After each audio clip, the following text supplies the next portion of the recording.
अस्सलाम वालेकुम। हटा दीजिए वीडियो। हमारे जैसे गरीब लोगों को कौन सपोर्ट करता है? हम चाहे जैसी भी वीडियो बना लें, हमारी वीडियो मिलियन तक नहीं जाती। प्लीज दोस्तों सपोर्ट करें।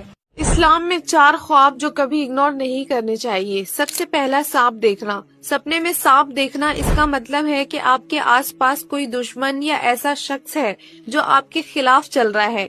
अगर सांप बड़ा है तो मतलब दुश्मन ताकतवर है, और अगर छोटा है तो दुश्मन कमजोर है। दूसरा, बारिश देखना। सपने में बारिश देखना अक्सर रहमत और बरकत की निशानी होती है। अगर पानी साफ है तो खुशी की निशानी, और गंदा पानी मुश्किलात की निशानी है। तीसरा, सफेद कपड़ा देखना। मतलब अगर आपने किसी को व्हाइट कपड़े में देखा है तो इसका मतलब है नेक काम और खुशी आपके नसीब में है। और चौथा, खून देखना। सपने में खून देखना परेशानी और गुनाह का इशारा है।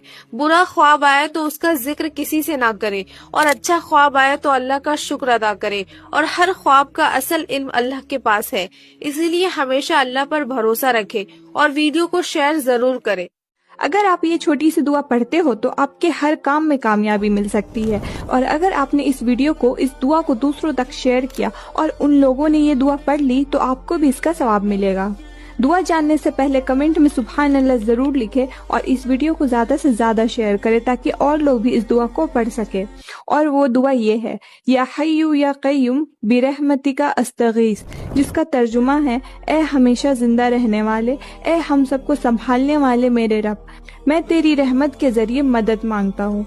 सुभान अल्लाह। ये छोटी सी दुआ है लेकिन बहुत पावरफुल दुआ है। इस दुआ को हमेशा पढ़ते रहिए और इस वीडियो को शेयर जरूर करिए और मुझे फॉलो करना ना भूलें।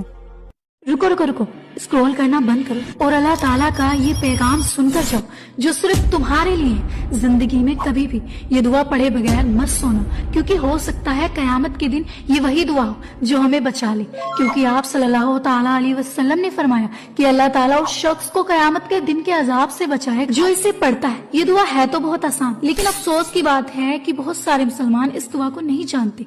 दुआ जानने से पहले ये वीडियो कम से कम 3 लोगों के साथ जरूर शेयर करें, क्योंकि एक हदीस है, आप सल्लल्लाहु ताला अलैहि वसल्लम ने फरमाया, अल्लाह उसका चेहरा रोशन करे जो मेरी बात सुने और आगे तक पहुंचाए। और वो दुआ है ये, ए अल्लाह मुझे अपने अजाब से महफूज रख उस दिन जब तू अपने बंदों को दोबारा उठाएगा। इस दुआ को आप सल्लल्लाहु ताला अलैहि वसल्लम फर्ज नमाज के बाद भी पढ़ा करते थे। और इस वीडियो को स्क्रॉल करने से पहले कमेंट में आमीन जरूर लिखिएगा और इस दुआ को अपने अजीज दोस्तों के साथ जरूर शेयर करें। शिर्क के बारे में ज्यादातर मुसलमानों का ये ख्याल है कि शिर्क का मतलब सिर्फ ये है कि आप अल्लाह के साथ किसी और को शरीक करें, लेकिन सच्चाई कुछ और ही है। बताती हूँ, लेकिन पहले इस वीडियो को सदकाए जारिया की नीयत से शेयर जरूर कर दें। शिर्क 2 तरह का होता है, शिर्क जली जो दिखाई देता है और शिर्क खफी जो छुपा हुआ होता है। शिर्क जली मतलब खुले आम किया जाने वाला शिर्क, यानी अल्लाह के अलावा किसी को माबूद बनाया जाए, किसी इंसान, जानवर या पत्थर को खुदा के बराबर समझा जाए या उससे दुआ की जाए। ऐसा करने वाला शख्स अगर बिना तौबा किए मर गया तो जन्नत में कभी दाखिल नहीं हो पाएगा। और सबसे खतरनाक है शिर्क खफी, कोई काम अल्लाह के लिए किया जाना लेकिन दिखावा लोगों के सामने करना, लोगों को खुश करने के लिए अल्लाह के हुक्म को पीछे डाल देना। जब पैसा पास हो तो मुतमईन रहना, इनडायरेक्टली तवक्कुल पैसों पर है, अल्लाह पर नहीं।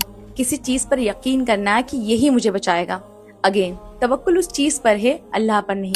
और एक बहुत ही मशहूर हदीस का मफहूम है कि अगर आप नमाज पढ़ रहे हैं और आपने महसूस किया कि आपको कोई देख रहा है और आपने अपनी नमाज को लंबा कर दिया, तो ये नमाज का लंबा करना अल्लाह के लिए नहीं बल्कि लोगों को दिखाने के लिए था।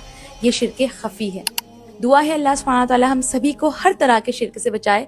कमेंट में आमीन जरूर टाइप करें। मुझे फॉलो नहीं किया हो तो फॉलो कर लीजिए। ऐ मेरे प्यारे शोहर, आपके पसीने का एक एक कतरा जो मुझे खुश रखने के लिए गिरा हो, दुआ है वो आपके जन्नत में जाने का सबब बने। सारे बोलो आमीन सुम्मा आमीन। गुरूर नहीं है, शुक्र है खुदा का, इस मतलबी दुनिया में मुझे एक वफादार शख्स से नवाजा। अगर आप भी 1000 नेकियां कमाकर अपने 1000 को नामाफ करवाना चाहते हैं तो इस वीडियो को स्किप ना करें। एक बहुत प्यारी हदीस जिसमें अल्लाह के नबी सल्लल्लाहु अलैहि वसल्लम ने फरमाया एक सहाबा से कि क्या तुम में से कोई शख्स इस बात से आजिज है कि हर रोज 1000 नेकियां कमाए। آپ صلی اللہ علیہ وسلم کے ساتھ بیٹھے لوگوں میں سے ایک نے پوچھا ہم میں سے کوئی شخص 1000 نیکیاں کس طرح کما سکتا ہے؟ پھر اللہ کے پیارے نبی صلی اللہ علیہ وسلم نے فرمایا کہ وہ 100 بار سبحان اللہ کہے، اس کے لیے 1000 نیکیاں لکھی جائیں گی اور اس کے 1000 گناہ مٹا دیے جائیں گے۔ سبحان اللہ، کتنی پیاری حدیث ہے۔ اور آپ صلی اللہ علیہ وسلم کا فرمان ہے اللہ تعالیٰ اس شخص کے چہرے کو روشن کرے جو میری حدیث کو سنے اور آگے